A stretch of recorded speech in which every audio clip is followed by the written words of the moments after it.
welcome back to MGAM TV, and we're moving on to the music section, and we're doing Ice on the Dune.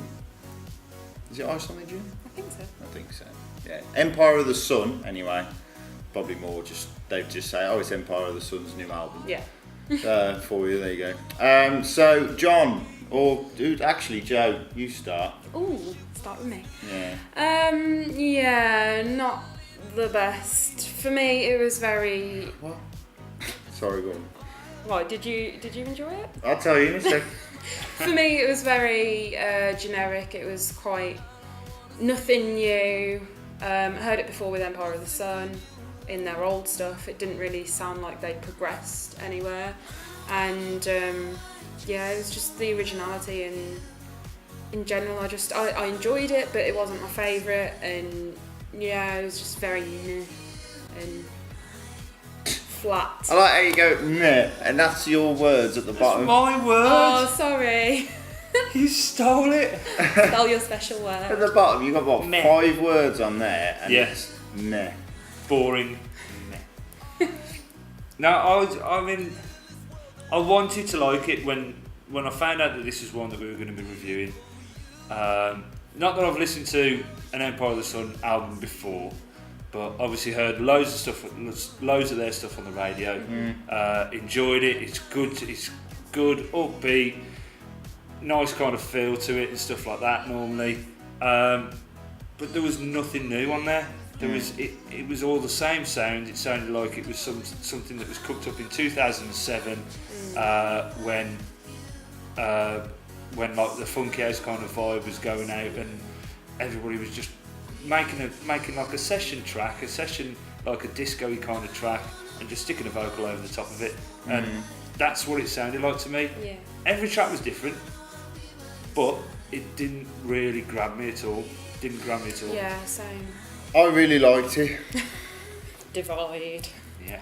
I thought it was. I kind of agree. The only thing I've literally marked it down was the originality, that the fact that it is a lot like Exactly. their other stuff. Even though you say every track is different, it still sounds like you could get all their old stuff, put them together, and then just make your own album out of what's been used. But I like synth stuff. I like 80s type pop-esque things, and this had it all. I think it was an album that you stick on, and you can have it in the summer, you can have it in the winter, you can be happy to it, and you can be sad to it, and it just sort of carries you along. I've written here, it's head-bobbing music at its best. So as soon as you pop it on, you kind of just start going, next track. Like that, and I think, well, if you're sad, it could be, that's the thing, you've got the same, you've got the same reaction for each song, because each song is the same. I wouldn't say it's the same. I know it's a bit harsh to say every song is the same, because every they are not the same. They're not the same. They're not the same. Otherwise, it'd just be one long mix. Very true.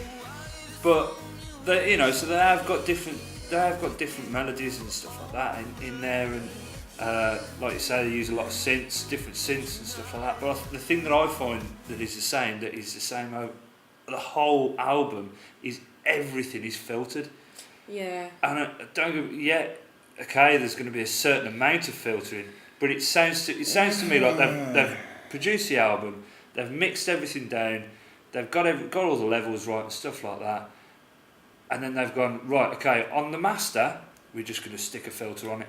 It sounds like they've put the same master on every single element of each track. Yeah. I'd kind of like to hear different filters, or some without a filter. Yeah.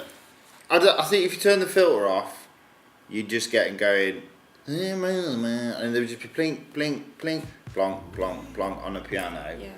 And I think the filter kind of aided the fact that it is kind of spacey. Yeah, it's trippy. giving it the electronic feel, but I don't think it literally sounds to me like they've just put the one filter over the whole track at the end, and not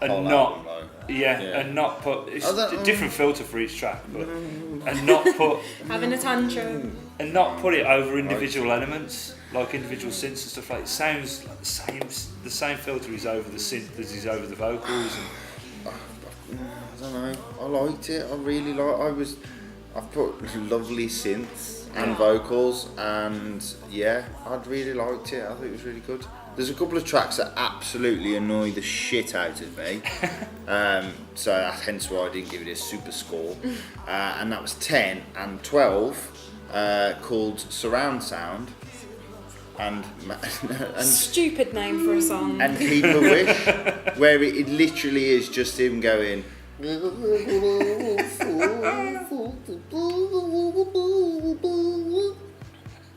And it's a great impersonation. But it isn't it? It is that. Yeah. And it's depressing a bit, and the music's a bit. And he's like.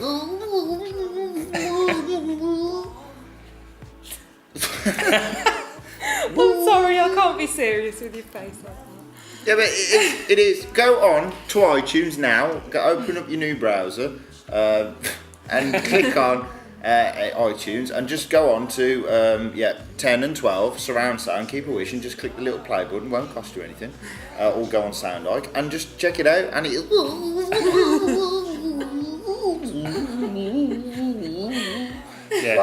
isn't a low res sample. No. And the last one is like. Flipping awful. It's so depressing. It's like, and it's so. It goes.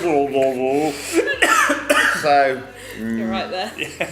But apart from that, I loved the whole. I don't know everything. I don't know why those two songs were there. I don't understand. I know he's got a bit of a whiny, nasally, shitty voice-ish, but it worked with everything else. It was all quite very synth-driven and quite epic at times. But that's me. But anyway, go on, John. I think as a pop album goes, not bad. Yeah, it was very pop. Very, very poppy, quite dancey. A little bit of dance elements in there and stuff like that. You can see that they're trying to go down that sort of route as well. But it just didn't really entertain me at all. So I gave it a 49. Fair enough. I think I've been quite harsh, but